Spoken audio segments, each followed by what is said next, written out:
una mujer descuartizada y decapitada por su propia hija en la delegación Tlalpan.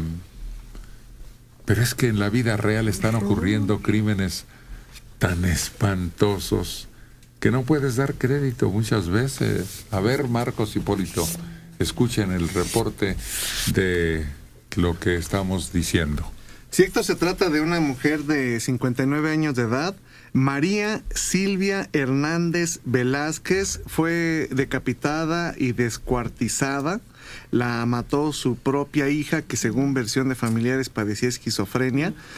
Y el crimen fue descubierto por otra hija. La hija menor tiene 30 años.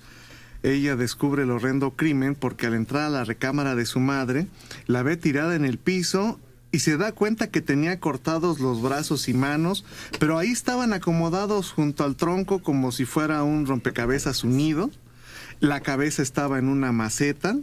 Y algo que también descubren policías preventivos, agentes judiciales y peritos, es que no había rastros de sangre y el cuerpo no tenía vísceras, por lo que suponen que la matricida tuvo tiempo de limpiar todo y que tal vez pensaba deshacerse de cada parte del cuerpo.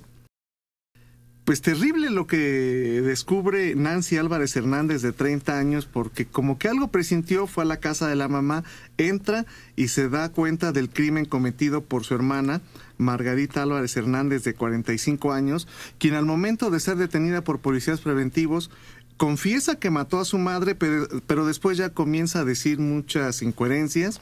En este momento todavía sigue laborando en el lugar personal de servicios periciales de la Procuraduría Capitalina, a pesar de que el crimen se descubrió a las 12:30 de la noche.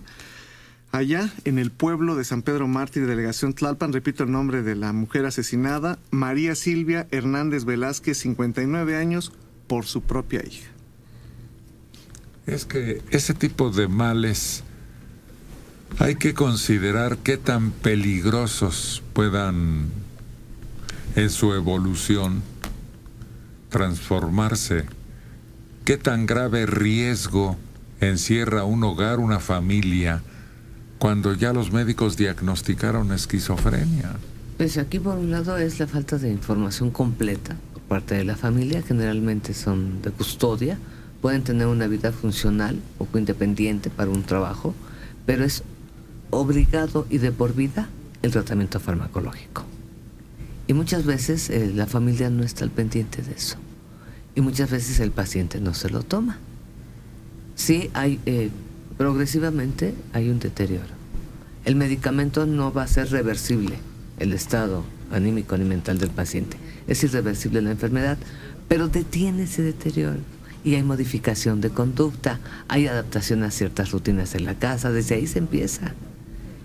Y cuando un esquizofrénico presenta alucinaciones visuales y auditivas, invariablemente el pensamiento mágico es el que se impone.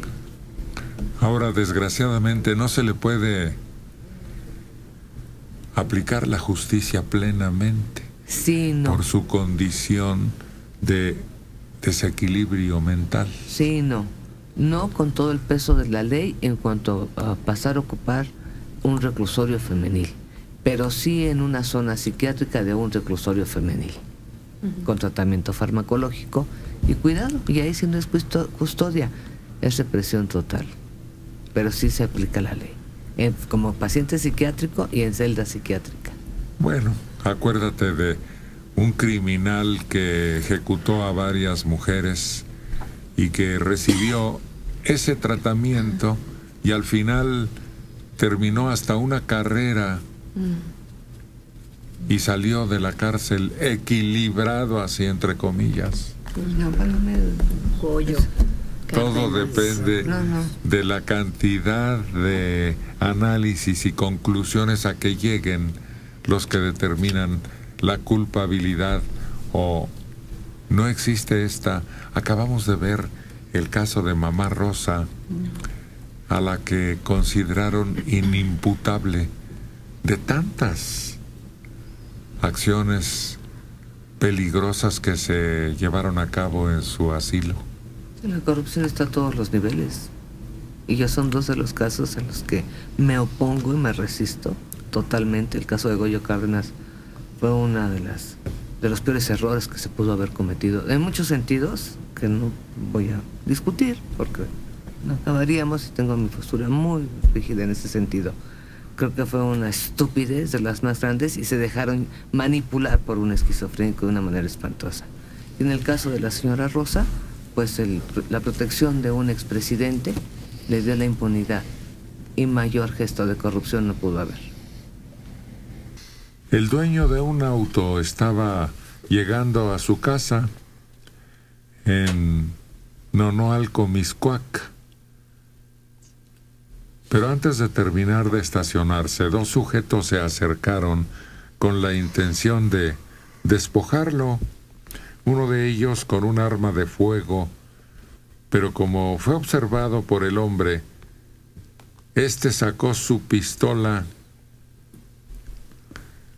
y le dio un balazo en la cabeza, y el cómplice se dio a la fuga.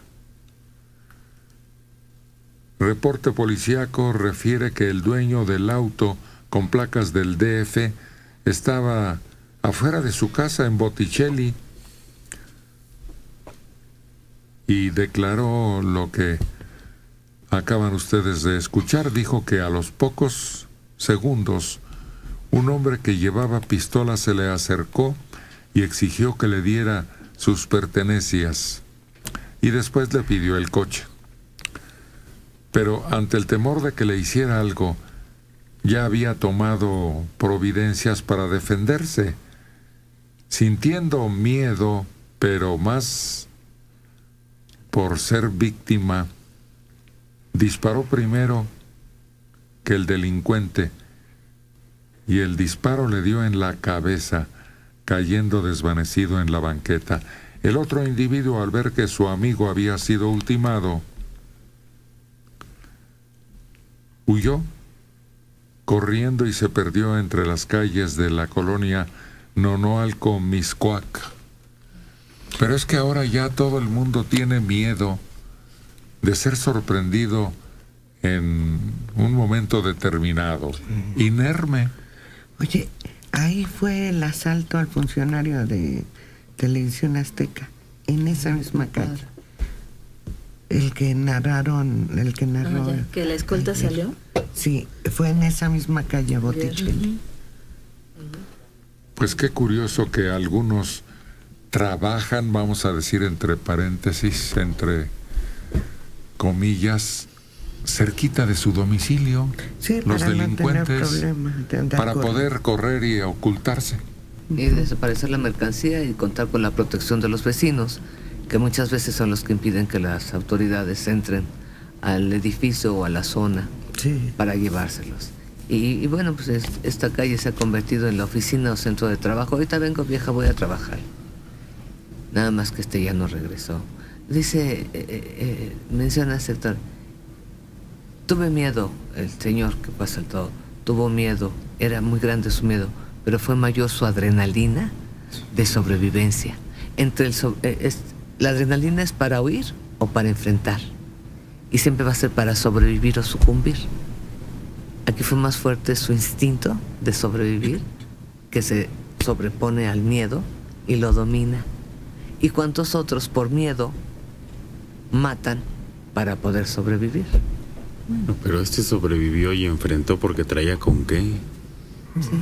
Y ese es el problema, todo mundo trae con qué. No es que sea muy valiente, no es que tenga miedo, es que ahí donde vive, ahí donde se mueve, conseguir una pistola es más fácil que conseguir un amparo. Un amparo, no sé. Claro, es que es muy fácil conseguir un arma. Es la oportunidad que tuvo.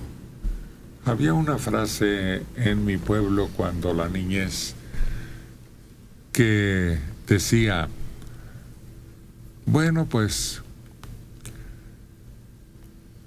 tú mátalo. De la cárcel sales, pero él de la tumba no. Rosa María Hernández Oliveira, de 66 años, en la colonia Roma. A propósito de los crímenes que están hablando y la adrenalina que se necesita. Yo recordé un poema que se llama Alma de Italia. Creo que es de Amado Nervo. Y dice: para librarnos de lo imprevisto, cuando mi estancia se queda sola, guardo en mis ropas un santo Cristo. Un santo Cristo y una pistola.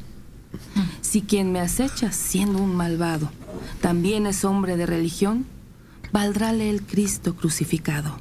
Y si no, el revólver de doble acción. Está bueno. Sí. Muy buen consejo. A Dios rogando y con el mazo dando. Alejandra Altamirano García, 58 años, en Santo Domingo, Coyoacán. Tengo un hijo de 28 años que constantemente padece depresión. Está desanimado. Además, me dice que está enfermo de esto y de lo otro. Lo llevo al doctor y resulta que no tiene nada. No tenemos dinero para llevarlo a un psicólogo caro. ¿Hay algún lugar donde le den un tratamiento confiable y que no cobren tanto? Sí, en Neuróticos Anónimos podría funcionar. Hagan la lucha, hagan la prueba y vean los resultados. Claro que no es de inmediato, de la noche a la mañana.